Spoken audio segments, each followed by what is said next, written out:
ऐसा कुछ करेंगे ना कि टाइप करते। चलो सुनो ध्यान इधर। चैप्टर 2 इलेक्ट्रोकेमिस्ट्री, ध्यान सुनना बेटा, ये टॉपिक है variation of molar conductivity versus concentration. एक ना रिलेशन याद रख लेना, मोलर कंडक्टिविटी और कंसंट्रेशन के रूट का एक फॉर्मू एक इक्वेशन है। तो न्यूमेरिकल नहीं आएंगे लेकिन आपको वो रिलेशन याद करनी पड़ेगी। ध्यान इधर बोर्ड की तरफ, ये रिलेशन है del M equal to del naught M minus A root C.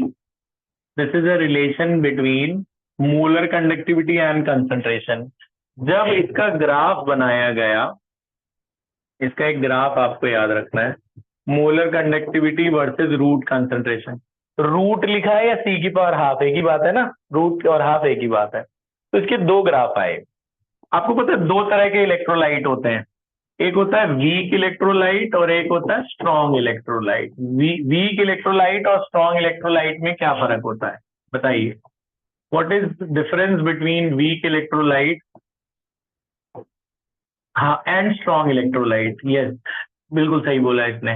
Weak electrolyte is a electrolyte which dissociate partially in the solvent. Weak electrolyte वो होता है जैसे 100 ये है weak electrolyte. Acetic acid is a weak electrolyte. मान लो तुमने इसके 100 molecule पानी में डाले तो ये आयोनाइज हो जाएगा ना। ये आयोनाइज कैसे होगा? CH3CO माइनस अलग होगा H प्लस। 100 में से 10 ही हुआ या 20 हो गया, 15 हो गया, 100 में से 10 या 15 मॉलिक्यूल डिसोशिएट हुए, बाकी 85 रह गए, तो वो वीक होता है। स्ट्रॉन्ग वो होता है जो कंप्लीटली डिसोशिएट हो जाए। KCl डाला तुमने पानी में, 100 डाला, ये 95% डिसोशिएट हो गया, 5% बच गए बस। समझ रहे हो? तो ये स्ट्रॉन्ग इलेक्ट्रोलाइट होता है जो पूरी तरह से पानी में आयोनाइज हो जाए, सॉल्वेंट में आयोनाइज हो जाए। और वीक होता है जो जल्दी पार्शियली आयोनाइज हो। देखो, तो वीक का ये ग्राफ होता है, वो धीरे धीरे आयोनाइज होते हैं, तो उनका मोलर कंडक्टिविटी धीरे धीरे बढ़ती है इनवर्सली टाइम। तो ये ग्राफ किसका है? This is a graph of weak electrolyte. Example आप लिख लेना ब्रैकेट में। एग्जाम्पल क्या हुआ? ये KCl नहीं, CH3COH।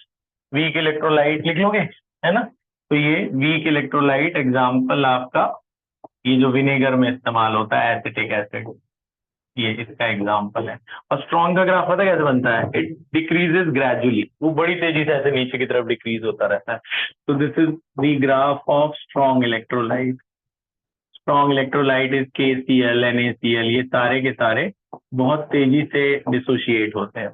ठीक है, फिर एक क्वेश्चन है वो मैं नोट करके आपको लिखवा दूंगा, आप पहले सुन लो।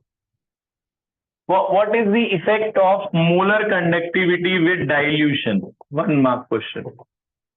What is the effect of molar conductivity with dilution? मतलब मेरे पास एक सेल है, मैं उसमें पानी भरते जा रहा हूँ, डाइल्यूट करते जा रहा हूँ, सॉल्वेंट बहुत डाल रहा हूँ, KCl है या जो भी इलेक्ट्रोलाइट है, मैं उसमें खूब पानी डाल रहा हूँ, तो मोलर कंडक्टिविटी में क्या फर्क पड़ेगा? मोलर कंडक्टिविटी क्या होता है? K/C, है ना? कितना कंडक्टिविटी है पर यूनिट दिस। तो molar conductivity decreases with dilution, क्योंकि पानी क्या करेगा? जैसे एसिड में तुम पानी डालो तो एसिडिटी कम नहीं होती, ऐसे उसमें तुम पानी डालोगे तो उसके आयंस को एब्जॉर्ब कर जाएगा, वो जो एक्सेस आयन होंगे उनको वो एब्जॉर्ब कर जाएगा कम। हाँ, तो कंसंट्रेशन ऑफ इलेक्ट्रोलाइट या आयंस जो है वो डिक्रीज हो जाएंगे ऑन डाइल्यूशन, तो therefore molar conductivity decreases with dilution. ठीक है, ये 1 नंबर का MCQ का या रीजनिंग का क्वेश्चन है। बात समझ में आ गई? तो ये ग्राफ बना लो और ये रिलेशन लिख लो, पॉज कर दो।